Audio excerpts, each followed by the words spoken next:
All right, I've been looking forward to this one. When he said he could do it, hadn't talked ball in a while with Martin O'Donnell, Illini great, formerly Illinois Radio Network. You leave 1 year, Martin, and it's just like the most exciting season ever. It's all your fault. It's almost like those two things are related, right? Like I've told everybody, if somebody would have just told me I was the mush, like I would have gotten out of there real quick, real quick. I'm a team player. That's right. What was that like to watch? Not from the booth, right? But as a fan, obviously you let your Illini colors show in the booth, and people love that. But what was that like to watch from a different vantage point last year? I mean, it was a little bit weird at first, but it was great. I mean, because it was really, I was thinking about it the other day, and basically last season was the first season where I wasn't working, either playing Illinois football or doing the post game call in show or broadcasting since 2003, you know? So it was fun to just enjoy it. And, you know, one of the reasons I kind of stepped away from it was to be able to, you know, prioritize time with family and my wife and kids, and was able to make just some great memories on that. We all went to the Kansas game, took my son to the Michigan game, and then went to the bowl game as a family. And so it was fun. It was a great season. Like I said, I would have been gone years ago if I knew I was the issue. So What stood out to you just from a football perspective of that? I mean, a lot of close games, a lot of unbelievable finishes, Martin, but a team that got tested midway through the season of whether that start was real and then ended obviously with a 4-game win streak. What stood out to you most as a football guy? Um, I think what really stood out to me was, and somebody said this to me the other week, is, we were talking about the upcoming season, and they're like, well, we won a lot of close games, so, maybe those go the other way. And I'm like, good teams win close football games, right? Like that's kind of how it goes. And so that's what stood out to me was one, finding a way to win, right? I mean, Rutgers was the most extreme example of that. But Purdue, I mean, there were a lot of games there where he just figured out a way to win. But probably the thing towards the end of the season, you mentioned that kind of 4-game win streak to end the season. Obviously, South Carolina there, down the, in the bowl game, but then also really the Northwestern game was, I mean, that to me looked like the type of Illinois football that I love, right? Imposing your will on the opposing defense, running the football, but then also just playing really great, sound defense and being opportunistic. And so that's the piece to me that stands out, is one, finding a way to win those close games, but also how they won, especially down the stretch. It was a lot of fun, a lot of fun. One of the reasons I want to bring you on is talk about that because I can't wait to talk about the trenches with this team, especially that offensive line, which should be a strength. But I mean, training camp starts on Friday, Martin. It's different than when you played, man. These kids don't know Camp Rantoul. It's probably better. I mean, probably more efficient being right where they got all the great stuff. But you got any Camp Rantoul stories for me before we dive into this thing? Um, Gosh. What was the feeling like going to Camp Rantoul, knowing you're going to be there? Well, I was kind of, I mean, it was kind of like anxiousness the first Camp Rantoul, right? Because you're going into, college football and not knowing what that's about. And it's one of those things where I remember it fondly.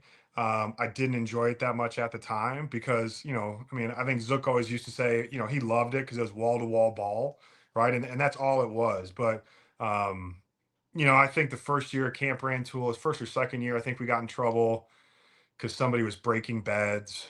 There was a whole Choco Taco incident where we got banned from Choco Tacos 1 year because one found its way either under somebody's bed or somebody threw it. But I mean, it's like camp stuff, right? It's basically like going to summer camp, but there was no, the people at Rantoul were great.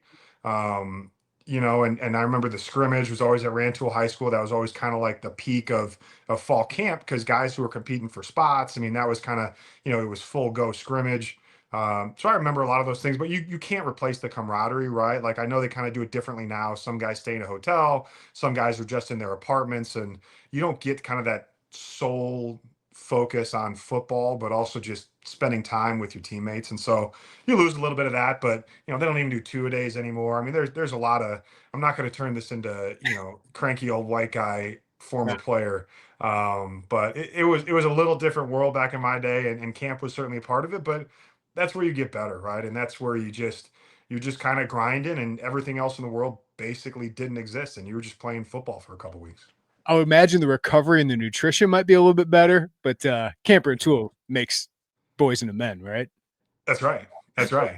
That's right. You walk through the threshold of the fan marker in, and you come out a man. That's exactly right. Well, I wanted to ask you, I mean, I don't know if you've dealt with anything quite like this season is. I mean, Illinois being talked like college football playoff team, sneaky Big Ten contender. That's what happens when you win 10 games and you win your bowl game, beat an SEC opponent a lot of people thought should have been in the playoff.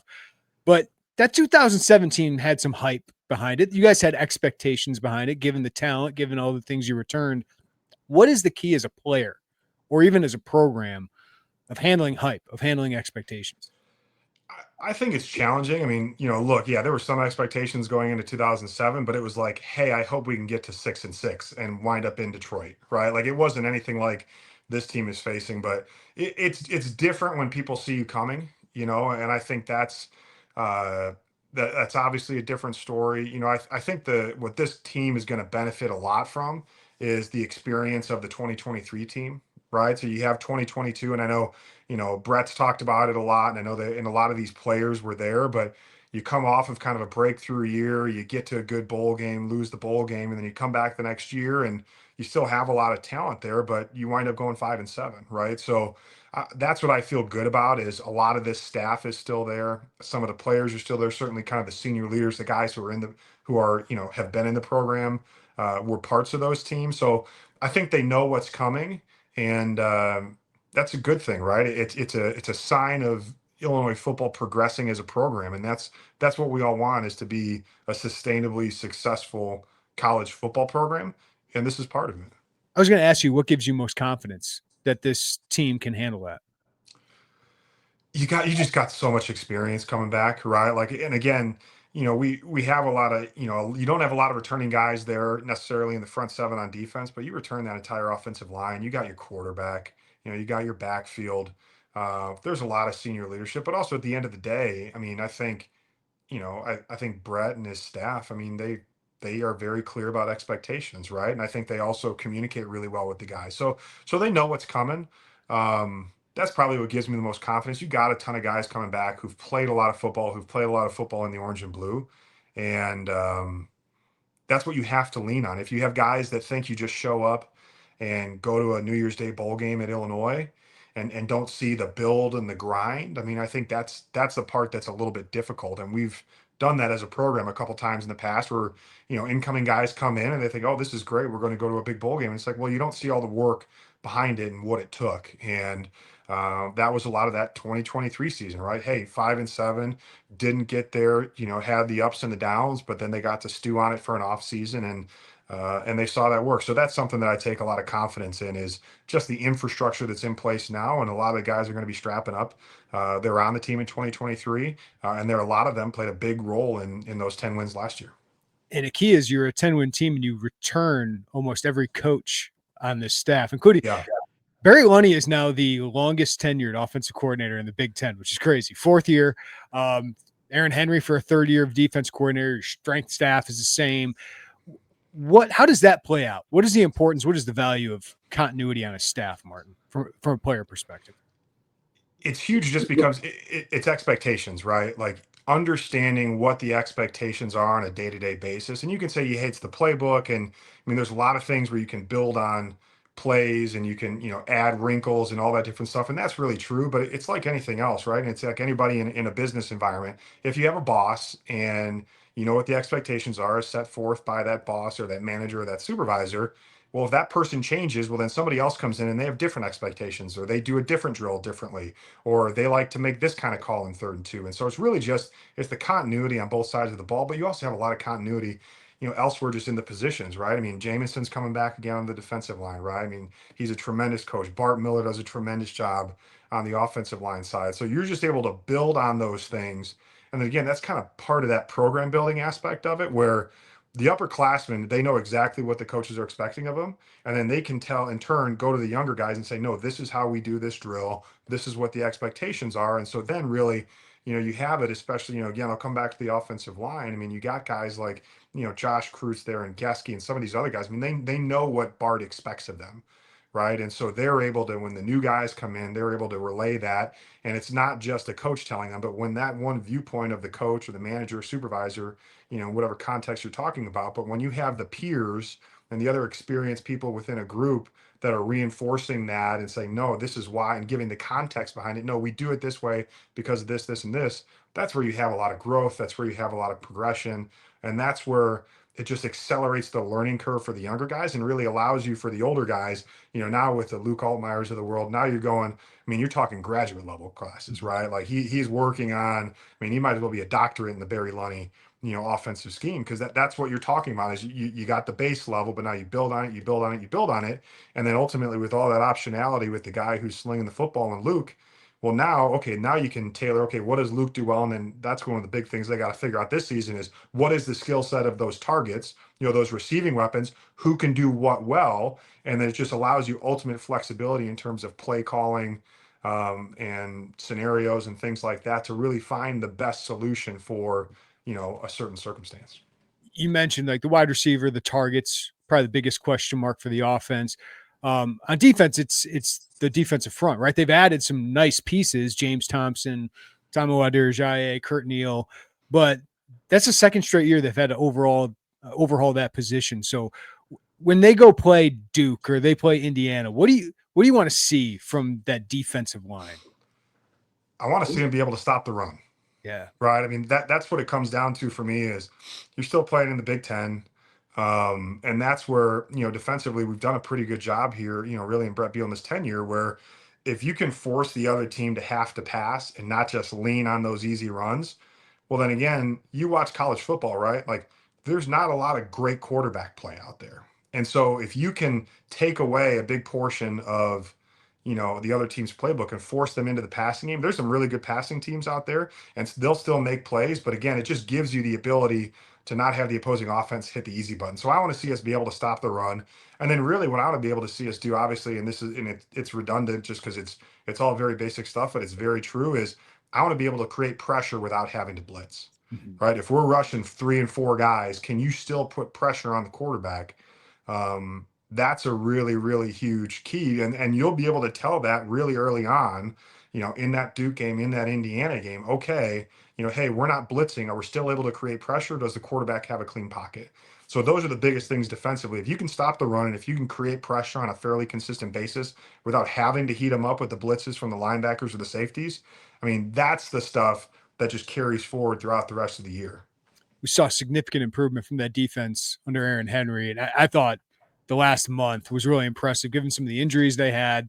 You're talking about dialing up pressure. I thought they did that in creative ways.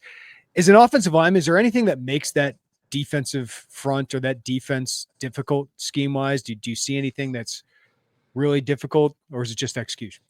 No, I think a lot of it is execution. And, look, to be candid, that was one of the things about last year that was a little bit different is I was just another person with pretty uninformed opinions, right? Like I'd watch the game, but I didn't study it as much. But really, anytime you're playing a defense, if you don't know where the pressure is coming from, that's an issue, right? If they can, and again, you got to have really good athletes on defense because if defenders don't have to cheat their alignment or don't have to cheat, where they're covering, and they can still bring pressure from that instance or from those scenarios, that's where it gets really tough. Again, if a linebacker's plussed out in the gap a little bit, or hey, a safety's cheated up, or hey, that nickel is never lined up on the line, he's usually 3 yards off of it. I mean, if you're not giving away your hand pre-snap, it makes it difficult for everybody, not just the quarterback, but the offensive line. I think another thing that just the kind of our base alignment, which can make things a little bit challenging, is when you're lining a defensive lineman up on kind of the inside eye of the tackle, a 4-eye, that's just a little bit awkward. It's become a lot more common in college football and the NFL, here, especially over the past decade plus. But that was always something I hated, is I would much rather have a guy on me versus, kind of in a gap or in between, right? So Why is that? Why is well, that? just because you want, as an offensive lineman, you want to get your hands on him sooner rather than later, right? Because the challenge is if he's lined up as a 3 technique, and I'm thinking about this as I was thinking about it from the left side because I played left guard, right? So if the defensive tackle is lined up on my outside eye as the guard, that's a 3 technique. Okay, I know 9 times out of 10, I'm going to probably block him in some way, shape, or form. But when that guy goes from the outside shoulder of the guard to now he's kind of on the inside eye of the tackle, there's a little bit of uncertainty there, right? Because if somebody's coming off the edge, then the tackle has to kick out, and that's where guys have to communicate. But it leaves more opportunities for there to be miscommunication along the offensive line, and it makes some of those combo blocks just a little bit tougher when you have somebody that's just kind of hanging out there in no man's land. So we do a pretty good job of mixing it up, and you can bring pressure from those areas. But again, especially if you can get from and I'm assuming we do this in some instances, but where if you have guys, for instance, if there's like if Gabe Akis well, Gabe's on the outside, but if you have a defensive tackle lined up on the inside eye of the tackle and his responsibility is to get outside that tackle and you trust him to get there and not get cut off, well, again, now you're not tipping anything by alignment, but you've just made things a lot more difficult because if somebody's not as good an athlete, they're going to cheat out a little bit more on that tackle to make sure they have responsibility there for that outside gap. So those are the sorts of things where it's just a little bit awkward. It's a little bit different. Again, it's become more common, so you see it more often, but kind of those odd fronts always presented a little bit more difficulty for me just because, and there's more options, right? You have linebackers coming, you got guys crossing in front, stunting behind. It gives you a lot of different opportunities there because you really don't know where those guys are supposed to end up once the ball's snapped. All right, I want to dive into this offensive line, Martin. Big reason I wanted to get you on here. All 5 starters returned from last year. What is the actual value of that for the 5 guys up front and the quarterback? It's enormous, right? Like, and that's, I was trying to think, I don't know that I've ever been in a scenario like that. I'm sure there's something I'm not remembering appropriately, but so much of it, I've said this for years, so much of offensive line play, it's about chemistry, right? You got to have guys that understand how to work together. You got to have guys that can make calls without verbalizing it, right? Because sometimes things are happening quickly. And when you have all 5 guys, and again, they're coming back, and we got a little competition at right guard. And so, I think that's a good thing to have some competition in the mix. But when everybody's kind of seeing things the same way, it allows you to react once the ball is snapped, and you don't have to, because you can't make calls once the ball is snapped, right? Like then you're going and you're moving. But it's enormous. And then again, you got Luke coming back in his 3rd year, there. So I think I think it's truly enormous just because so much of that position is feel, and it's unique just because, those 5 guys have to be on the same page every single play or else the play is dead. And so when you get those guys back, that continuity allows you to do something pretty fun. I think we saw the value of continuity in 2022 with Alex Gesky, Vidarian Lowe, Doug Kramer all back, and how good they started that year. I mean, they were running over people with Chase Brown doing the carrying, which helps a little bit too. But also the last couple of years when they didn't have it. I mean, 2023 was a mishmash, and it didn't work out very well. And then last year they got off to a little bit of slow starters. They were working JC and Melvin Priestley in there, and eventually Brandon Henderson replaces Zy Chrysler. But we did see that grow towards the end of the year. How did that group evolve and change? Did you see, Martin, as the year went on? Yeah, I mean, I think I think everybody got comfortable in what their role was supposed to be, right? Because Gesky had played some, but he hadn't been like that full-time consistent starter. And I think again, when you get, so you still got Cruz in the middle, but as these guys all get comfortable and they understand, okay, well, here's how whether it was JC Davis or Priestley, again, you learn a lot by adversity, right? And so those guys are playing at a different level of football, and so they kind of, as they grow in confidence, and then you kind of figure out what the right combination of guys is, and that's all part of it too, right? I mean, it's laid out fairly well for us, so far this year. But last year there was a lot of, you had to kind of work combinations. Who fits where? How does that happen? What's the best 5 for us to get on the field? But you just saw guys just really come into their own, and then really again, the best part was towards the end of the season, and you saw guys' personalities start to come out, right? I mean, Priestley's a fiery guy, and I love that. And then you got Gesky and Cruz there, in the middle, and just I'm always going to be biased towards those Illinois offensive linemen, the guys from the state who kind of come into their own, and I think those guys really started to come into their own, and so that's the part now coming into this year. You got a lot of guys back that have played snaps in this offense. They know what the expectations are. And again, once you can take the thinking out of it and you got guys just reacting and they're focusing more on what's my opponent do? How do I counter this? How do I counter that? When kind of your stuff is a little bit not taken for granted, but your stuff is settled. That's where you see guys really able to grow and push. And again, then they're just playing football. They're not having to think, they're just playing ball. I'll take people behind the scenes. One of the things I miss about Martin not being on the radio call anymore is he used to show up to the press conferences And then at lunch, I'd pepper him with questions about what he saw on the offensive line about these guys. But I remember one thing you said about Doug Kramer was how he reach blocked. It was just unbelievable how well he was able to reach across a defender and get to the other side of him. Josh Cruz going into his third year, I thought he took a big leap last year. What stands out to you about him as a center? Because obviously he's not the biggest guy, you know. So what stands out to you about why he's like an all Big Ten caliber guy and somebody Brett Bielema says the most intelligent center he's probably ever had? Yeah, I mean, you can tell just by watching him play that he's smart, right? I mean, making the calls, obviously, and again, if you when you watch the game closely, and again, you can see where the center points, you can figure out if they're aligned correctly or if they're communicating correctly. But one of the things that I really appreciate about the way that Josh plays football is, I mean, he plays through the echo of the whistle, right? Like, and you got to have, because he's an undersized guy, so he's got to play with a chip on his shoulder. And Dougie was the same way, right? So, but that's what stands out to me. And again, I think it's kind of tone setting, right? Like you have him, he's going out there, he's blocking to the echo of the whistle, and then that kind of starts to rub off on the other guys. And then it's not just we have an exception. Now we got 4 and 5 guys that are out there and just making life miserable, for opposing defensive lines. But that's what stands out. I mean, it's the intelligence. He's in good shape. I mean, Josh has really good technique when you watch him block. And again, like everybody, hey, sometimes things don't work out the way you want them to, but when you're playing physically, when you have everybody on the right page and you have the mental edge right off the bat, and then you bring a physicality to it. I mean, that's what you want out of a center, especially, but that's what you want out of your offensive line writ large. Josh Gesky, playing your position, kid from in-state. I thought consistency was an issue early on, but I thought he ended the season year well. And then spring, the coaches said he was the most improved player. So what would you like to see from Josh Gesky to build off in his year 3 as a starter? I think what I want to see is just, and it really goes for all these guys, but especially I'd say Gesky and and the 2 tackles as well, is just just dominating every rep, right? Like, don't get beaten one-on-one situation. I mean, and again, like there's great players in the Big Ten. If you're playing against a great player and you get got on a pass pro rep or on a run block, okay, fine, right? But by and large, guys just out there imposing their will, right? And that's where I think Gesky can be right now. He had a great game against Michigan last year. I mean, rose to the challenge of playing that really great defensive tackle tandem.